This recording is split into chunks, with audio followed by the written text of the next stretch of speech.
Hello दोस्तों, PSC classes में आपका स्वागत है। आज मैं फिजिक्स के क्वेश्चंस लेकर आई हूँ आपके, जो प्रीवियस ईयर में पूछे गए थे सीजी, पीएससी, एसीएफ और रेंजर के एग्जाम के लिए। तो इसके पहले मैंने केमिस्ट्री और एनवायरनमेंट का भी अपलोड किया है अपने चैनल में वीडियो। जिन्होंने नहीं देखा है तो वो चैनल में जाकर देख सकते हैं। तो आज फिजिक्स के क्वेश्चन देखेंगे किस तरह से पूछे गए थे प्रीवियस ईयर में। तो पहला क्वेश्चन हम देखते हैं कि यदि विरल माध्यम में स्थित वस्तु को सघन माध्यम से देखा जाए तो वो कहाँ दिखाई देती है। आपका ऑप्शंस है वास्तविक दूरी पर, वास्तविक दूरी से कम दूरी पर, वास्तविक दूरी से अधिक दूरी पर दिखाई नहीं देगी, तो में से कोई नहीं। तो उसका सही आंसर है वास्तविक दूरी से अधिक दूरी पर। ठीक है, नेक्स्ट क्वेश्चन हम देखते हैं। जब कोई प्रकाश किरण सघन माध्यम से विरल माध्यम में प्रवेश करती है तब आपतन कोण का मान कांतरिक कोण के मान से अधिक होने पर प्रकाश किरण उसी माध्यम में परावर्तित हो जाती है। इस घटना को क्या कहते हैं? When the ray of light entered from denser medium to rarer medium, then the angle of incidence is greater than critical angle. The entire light is reflected back into same medium. This phenomena is called. Options है पूर्ण आंतरिक परावर्तन, आंतरिक परावर्तन, वायुमंडलीय अपवर्तन, आंतरिक अपवर्तन, इनमें से कोई नहीं। इसका सही आंसर है ऑप्शन ए, पूर्ण आंतरिक परावर्तन, टोटल इंटरनल रिफ्लेक्शन। इस फेनोमेना को क्या कहा जाता है? टोटल इंटरनल रिफ्लेक्शन, जिसमें लाइट्स जो होती हैं कंटिन्यू रिफ्लेक्ट होते जाती है। और ये इसका जो आपका टोटल इंटरनल रिफ्लेक्शन का जो फेनोमेना है, ये यूज करते हैं हम लोग ऑप्टिकल फाइबर में। इसका यूज, इसी फेनोमेना को यूज किया जाता है और इसके थ्रू हम इंफॉर्मेशन को सेंड करते हैं एक जगह से दूसरी जगह। नेक्स्ट क्वेश्चन देखते हैं, नेक्स्ट प्रश्न पे जाते हैं। विद्युत धारा का मान किसके बराबर होता है? Which one of the following is equal to the current? Current का आपको पता होगा फॉर्मूला, करंट इक्वल टू क्या होता है? Charge upon time. तो आपका पहला ऑप्शन सही है इसका, चार्ज अपॉन टाइम, आवेश बटे समय। ठीक है, नेक्स्ट क्वेश्चन देखते हैं।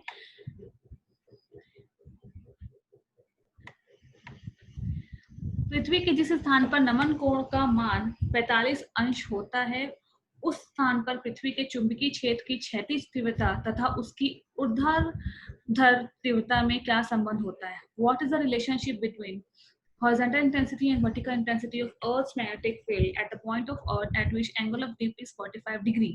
ऑप्शंस है आपका, ऊर्ध्वाधर तीव्रता अधिक होती है, क्षैतिज तीव्रता अधिक होती है, ऊर्ध्वाधर तीव्रता कम होती है, दोनों तीव्रताएं बराबर होती है, उक्त में से कोई नहीं। इसको सही आंसर ऑप्शन डी, दोनों तीव्रताएं बराबर होती है, बोथ इंटेंसिटीज आर इक्वल। तो ये सारे आंसर जो मैंने आपको इसमें मार्क करा रहे हूँ, ये वही आंसर है जो पीएससी ने अपने एग्जाम में सही आंसर लिया है, ये वही आंसर है। ठीक है, नेक्स्ट क्वेश्चन देखते हैं।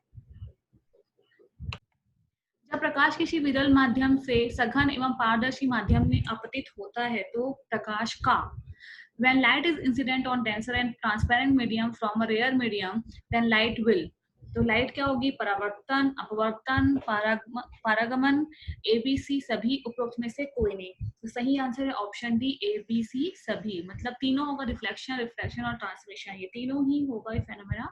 तो आप ध्यान रखिएगा, तो इसका सही आंसर है option D, all A, B and C. ठीक है, नेक्स्ट क्वेश्चन देखते हैं। एक दूरदर्शी में अभिदृश्यक एवं नेत्रिका की फोकस दूरी क्रमशः f0 एंड fe है, इनके बीच संबंध होगा। The focal length of an objective and eyepiece of a telescope are f0 and fe respectively. Relation between them will be, क्या रिलेशन होगा उसमें? आपको पता ही होगा टेलीस्कोप के बारे में कि f0 क्या होना चाहिए? ग्रेटर देन होना चाहिए fe से। तो सही आंसर है option B, f0 should be greater than fe। f0 की जो वैल्यू है वो ज्यादा होनी चाहिए fe से। ठीक है, नेक्स्ट क्वेश्चन देखते हैं। एक अच्छी सौर कोशिका के लिए फिल फैक्टर का मान होना चाहिए। For a good solar cell the fill factor should be, option है f equal to, fill factor f से रिप्रेजेंट कर रहे हैं, f equal to 0.1, f equal to 0.2, f equal to 1, f equal to 10.0, इनमें से कोई नहीं। तो सही आंसर है option B, f is equal to 0.8। Next, एक ज्या तरंग में होते हैं एक असाइन वेव हैज 4/4, एक परिक्रमण काल, 2 प्रत्यावर्तन, उपरोक्त सभी, इनमें से कोई नहीं। 4 quadrant, 1 period, 2 alternation, all above, none of these. तो सही आंसर है ऑल अबव, क्योंकि एक साइन वेव में 4 डिस्कॉर्डेंट होते हैं, एक फेड होता है, तो प्रत्यावर्तन या 2 अल्टरेशन होते हैं इसमें। तो इसकी सही आंसर है option D, all above. Next question देखते हैं। 230 वोल्ट एसी का उपयोग करने वाली एक घरेलू उपकरण में विभव का लगभग अधिकतम मान क्या होगा? What is the approximate peak value of voltage in a household appliance that uses a 230 volt AC source? Option है आपके 230 वोल्ट, 163 वोल्ट, 325 वोल्ट, 480 वोल्ट, इनमें से कोई नहीं। इसका आंसर कैसे फाइंड करेंगे? इसको कैसे फाइंड किया जाता है? Peak value is equal to क्या होगा? RMS value into √2। ठीक है, तो आरएमएस वैल्यू आपकी 230 वोल्ट गिवन है, पीक वैल्यू निकालना है तो 230 को हम क्या करेंगे? √2 से मल्टीप्लाई कर देंगे, तो आंसर आपको क्या मिलेगा? 325 आपको अप्रोक्सीमेट वैल्यू मिलेगी। तो सही आंसर है ऑप्शन सी, 325। ठीक, नेक्स्ट क्वेश्चन देखते हैं। किसी कुंडली में उत्पन्न प्रेरित विद्युत वाहक बल तथा चुंबकीय फ्लक्स में परिवर्तन की दर के बीच क्या संबंध होता है? The relation between induced electromotive force in coil and rate of change of magnetic flux is, option है एक दूसरे के व्युत्क्रमानुपाती, एक दूसरे के बराबर, एक दूसरे के अनुक्रमानुपाती, ए एवं बी उक्त में से कोई नहीं। तो सही आंसर है option C, directly proportional to each other, एक दूसरे के अनुक्रमानुपाती होता है। आप लोग पढ़े भी होंगे इसके बारे में कि इलेक्ट्रोमैग्नेटिक फोर्स जो होता है वो डायरेक्टली प्रोपोर्शनल होता है rate of change of magnetic flux. ठीक है, नेक्स्ट क्वेश्चन देखते हैं। भारतीय घरेलू उपयोगी प्रत्यावर्ती धारा की आवृत्ति कितनी होती है? What is the frequency of alternating current in domestic use in India? तो ये तो हम पढ़ते आ रहे हैं हमेशा से। इसका सही आंसर होगा ऑप्शन सी, 50 हर्ट्ज। एक्स किरणें हड्डियों से होकर नहीं गुजर पाती क्योंकि X-ray can not pass through bones. Why? हड्डियां मोटी होती, हड्डियों का घनत्व अधिक होता है, हड्डियों का घनत्व कम होता है, उक्त सभी उक्त में से कोई नहीं। इसका सही आंसर है ऑप्शन बी, हड्डियों का घनत्व अधिक होता है। Density of bone is high, density जो होती है, घनत्व जो होता है हड्डियों का वो बहुत ही ज्यादा होता है, जिससे जो एक्स किरणें होती हैं, एक्सरे होती हैं, उनसे पास नहीं हो पाती, इसलिए हम एक्सरे यूज करते हैं। नेक्स्ट क्वेश्चन देखते हैं। विद्युत धारा का ऊष्मीय प्रभाव की निम्न कारकों पर निर्भर नहीं करता। Heating effect of electric current does not depend on the following factors. Option A धारा, विभव, प्रतिरोध, समय, उक्त में से कोई नहीं। Current, voltage, resistance, time, none of the above. आपको फॉर्मूला याद होगा, तो H = I2RT होता है, तो उसी से हम पता कर सकते हैं कि किस किस की वैल्यू पे डिपेंड करता है। तो चारों वैल्यू पे H की वैल्यू डिपेंड नहीं करती, तो आपका सही आंसर है option E, none of the above. Sorry, मतलब चारों जो ऑप्शन दिए हैं इस पे वैल्यू डिपेंड करती है, इसकी value heating effect of electric current की, विद्युत धारा का ऊष्मीय प्रभाव, इन सब पर निर्भर करता है, इसलिए इसका सही answer option E, none of the above, क्योंकि पूछा गया था कि नहीं करता। ठीक है, नेक्स्ट। 20 डिग्री सेल्सियस पर प्रतिचुंबकीय पदार्थ की चुंबकशीलता डैश कोटि की होती है। Magnetic susceptibility of diamagnetic material at 20 degree Celsius is of the order of. तो ये सब चीजें आपको बहुत सारी हैं कि वैल्यूज याद रखनी होगी। इसका सही आंसर है ऑप्शन बी, -10⁻⁵। नेक्स्ट देखते हैं। 200 वॉट 250 वोल्ट और 100 वॉट 250 वोल्ट के दो बल्ब श्रेणी में जोड़कर 250 वोल्ट की सप्लाई में लगाए जाते हैं। परिपथ में प्रयुक्त शक्ति होगी। Two bulbs marked 200 watt 250 volt and 100 watt 250 volt are joined in series to 250 volt supply. Power consumed in circuit is। ठीक है, तो ये आपको सॉल्व करना पड़ेगा। इसको आपको पहले आप क्या करेंगे, P = VI फॉर्मूला यूज करके आप करंट फाइंड कर लेंगे हर एक का। उसके बाद इसे रेजिस्टेंस फाइंड कर लेंगे, रेजिस्टेंस फाइंड कर लेंगे, क्योंकि इसमें करंट कैसे फाइंड करेंगे, P = VI से आप करंट फाइंड कर सकते हो, क्योंकि पावर और वोल्ट दिया हुआ है। पावर 200 वॉट है और 250 वोल्ट है, आपका वोल्टेज दिया हुआ है, यहाँ से करंट मिल जाएगा, इसमें करंट मिल जाएगा। आप रेजिस्टेंस फाइंड कर लेंगे, रेजिस्टेंस फाइंड करने के बाद आप उसमें से फाइंड आपको करना है पावर। तो पावर V²/R करके आप वैल्यू फाइंड आउट कर लोगे कि वोल्टेज 250 फिर से लेना है आपको, और रेजिस्टेंस आपको मिल जाएगा। तो टोटल रेजिस्टेंस फाइंड करके आप निकालोगे, फाइंड करोगे, तब वो 66.67 कुछ वैल्यू आएगी समथिंग, तो अप्रोक्सीमेटली इक्वल टू होगा 67 वॉट के बराबर होगा। तो इसी इसका सही आंसर है ऑप्शन बी। ठीक है, नेक्स्ट देखते हैं। यदि किसी त्रिभुज की प्रत्येक भुजा पर 2 ओम का प्रतिरोध जुड़ा हो तो किन्हीं दो सिरों के बीच कुल प्रतिरोध का मान कितना होगा? The resistance of each arm of triangle is 2 ohm. Then what will be total resistance between any two point? तो इस तरीके से आपको एक ट्रायंगल में समझ लीजिए कि 2-2 ओम का जुड़ा हुआ है, किसी दो पॉइंट के बीच, दो सिरे के बीच आपको बस पूछ रहे हैं कि रेजिस्टेंस की वैल्यू कितनी होगी।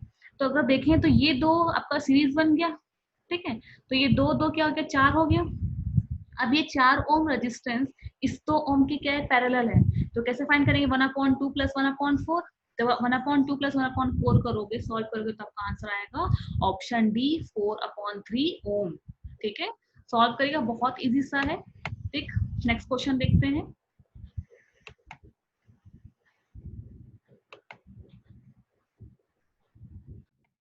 किसी सेल के दो इलेक्ट्रोड के बीच विभवांतर उस सेल के विद्युत वाहक बल के बराबर होता है जब cell the potential difference between two electrode is equal to electromotive force of cell when cell is in। तो ये ध्यान रखिएगा कि किसी भी दो सेल के बीच जो इलेक्ट्रोमैग्नेटिक फोर्स उस पोटेंशियल डिफरेंस के बराबर तभी होगा जब वो ओपन सर्किट कंडीशन में होगा, ओपन सर्किट में होगा, खुले परिपथ में होगा, तभी ये कंडीशन सेटिस्फाइड करेगी। इसलिए आपका सही आंसर है ऑप्शन ए, खुले परिपथ में हो। ठीक, नेक्स्ट क्वेश्चन देखते हैं। पूर्ण निरावेशन में संचयन सेल में से प्राप्त ऊर्जा और आवेशन में सेल को दी गई ऊर्जा के अनुपात को क्या कहते हैं? The ratio of energy obtained from the cell in complete discharging and energy given to the cell in charging is called। तो इसका सही आंसर है ऑप्शन सी, एफिशिएंसी। ठीक है, दक्षता, ऑप्शन सी दक्षता। नेक्स्ट, भारत का प्रथम नाभिकीय रिएक्टर अप्सरा कहाँ स्थित है? India first nuclear reactor Apsara is situated at. Option है ट्रॉम्बे, राणा प्रताप सागर, तारापुर, कलपक्कम, उक्त में से कोई नहीं। तो सही आंसर है ऑप्शन ए, ट्रॉम्बे। दो समांतर समतल दर्पणों के बीच रखी वस्तु के कितने प्रतिबिंब बनते हैं? How many images are found for an object placed in between two parallel plane mirror? तो आप ध्यान रखिएगा कि दो पैरेलल प्लेन मिरर के बीच अगर कोई इमेज रखी हुई है तो उसमें जो इमेज बनेगी वो इन्फिनाइट बनेगी। ठीक है, तो ये 2, 4, 6, 12 ये ऑप्शंस नहीं रहेंगे, इसमें इन्फिनाइट इमेज बनती है, इसलिए इसका सही आंसर है ऑप्शन ई, उक्त में से कोई नहीं। ठीक, नेक्स्ट क्वेश्चन देखते हैं। सूर्य के प्रकाश में धूल के कण किस परावर्तन के कारण चमकते हुए दिखाई देते हैं? ड्यू टू विच रिफ्लेक्शन दस particle looks bright in sunlight. जब आप देखते हो कि घर में कभी पुराने में जैसे छत में से एक चिराग से अगर अब रोशनी आती थी तो उसमें क्या हमको दिखता था कि बहुत सारे कण दिखाई देते थे धूल के, तो ये किस लिए होता है? तो इसका सही आंसर है ऑप्शन सी, डिफ्यूज रिफ्लेक्शन, विसरित परावर्तन की वजह से वो हमें दिखाई देते हैं। ठीक है, नेक्स्ट है, सापेक्षी चुंबकशीलता की इकाई है। The unit of relative permeability is. तो यूनिट जो रिलेटिव परमेबिलिटी की जो यूनिट है वो ऑप्शन दिया हुआ है हेनरी पर मीटर, हेनरी पर वर्ग मीटर, विमाहीन राशि, इनमें से कोई नहीं। तो सही आंसर ऑप्शन डी, विमाहीन राशि, क्योंकि इससे डायमेंशनलेस क्वांटिटी है तो इसका कोई भी यूनिट नहीं होता, तो इसलिए विमाहीन राशि कहा गया है। नेक्स्ट है, चुंबकीय आघूर्ण है एक, मैग्नेटिक मोमेंट इज ए। ध्रुव सामर्थ्य, सार्वत्रिक नियतांक, आदिश राशि, सदिश राशि, इनमें से कोई नहीं। तो मैग्नेटिक मोमेंट एक क्या है, वेक्टर क्वांटिटी है, तो इसका सही आंसर ऑप्शन डी, सदिश राशि। एक अवतल लेंस की फोकस दूरी 15 सेंटीमीटर और प्रतिबिंब दूरी 10 सेंटीमीटर है तो वस्तु दूरी होगी। अ कॉन्केव लेंस है focal length of 15 centimetre and image distance is 10 centimetre, then object distance is. तो आप लेंस फॉर्मूला यूज करके इसको फाइंड आउट कर सकते हो, बहुत ही इजी सा है। तो आप लेंस फॉर्मूला लगाइए और बिल्कुल इसको सॉल्व करिए तो आपको ऑब्जेक्ट का डिस्टेंस पता चल जाएगा। ऑप्शन इसका सही आंसर जो आएगा आपका 30 सेंटीमीटर आएगा, तो इसका ऑप्शन ए सही आंसर। सॉल्व करिएगा, कहीं दिक्कत होगी तो मुझे कमेंट करिएगा जरूर बिल्कुल। नेक्स्ट क्वेश्चन देखते हैं। जब R मान के n प्रतिरोध समानांतर क्रम में लगाने पर उनका परिणामी प्रतिरोध x होता है, जब ये n प्रतिरोध श्रेणी क्रम में लगाते हैं तो उनका कुल प्रतिरोध है। When n resistance each of value R are connected in parallel, the resultant resistance is x. When these n equals resistance are connected in series, total resistance is। ठीक है, सॉल्व करिए। क्या बोल रहे हैं यहाँ पे कि जब R मान की n प्रतिरोध समानांतर क्रम में लगाने पर उनका परिणामी प्रतिरोध x होता है। मतलब अगर आप इसको पैरेलली कनेक्ट करते हैं, समांतर कनेक्ट करते हैं r मान के n रजिस्टर को, तो उसका जो प्रतिरोध है, टोटल प्रतिरोध आपको x मिलता है। जब हम इसी को श्रेणी क्रम में लगाएं, सीरीज में लगाएं, तो अब तब उनका रेजिस्टेंस कितना होगा ये फाइंड करना। ठीक है, आप इसको फाइंड करिए। दिक्कत कहीं पर भी आएगी मैं आपको बिल्कुल बताऊंगी, आप कमेंट करिएगा कि कहीं दिक्कत आ रही है। तो सही आंसर है option D, n²x। Next question, एक वस्तु उत्तल लेंस से f दूरी पर रखी है और उसका प्रतिबिंब बनेगा। An object is placed at f distance from a convex lens, its image will form at। Option है f दूरी पर, 2f दूरी पर, f/2 दूरी पर, अनंत पर, उसमें से कोई नहीं। तो आपको पता ही होगा कि अगर f दूरी पर रखी है तो प्रतिबिंब कहाँ बनेगा, अनंत पर बनता है। ये बहुत इजी सा है, आप इसको ध्यान रखिए, याद रखिए। अगर अनंत पे है तो f पे बनता है और s है तो अनंत पे बनता है। तो ये चीज आप याद रखिएगा, बहुत सभी के लिए है, सभी को याद रखिएगा। सही आंसर ऑप्शन डी, अनंत पर बनेगा। भारी जल का उपयोग होता है बैटरी में, दवाइयों में, नाभिकीय रिएक्टर में, पीने में, उसमें से कोई नहीं। सही आंसर ऑप्शन सी, नाभिकीय रिएक्टर में। एक सौर सेल डैश से निर्मित होता है। A solar cell is made up of। Solar cell होता क्या है, सेमीकंडक्टर, पीएन जंक्शन, अर्धचालक, पीएन संधि का। बस ऑप्शन बी इसका सही आंसर है, अर्धचालक, पीएन संधि। नेक्स्ट क्वेश्चन देखते हैं, निम्न में से कौन सा विद्युत का खराब संवाहक है। Which one of the following is bad conductor of electricity. तो ये तो आपको याद ही होगा कि बैड कंडक्टर इलेक्ट्रिसिटी का कौन सा होता है, डिस्टिल्ड वाटर। इसका सही answer option A, distilled water.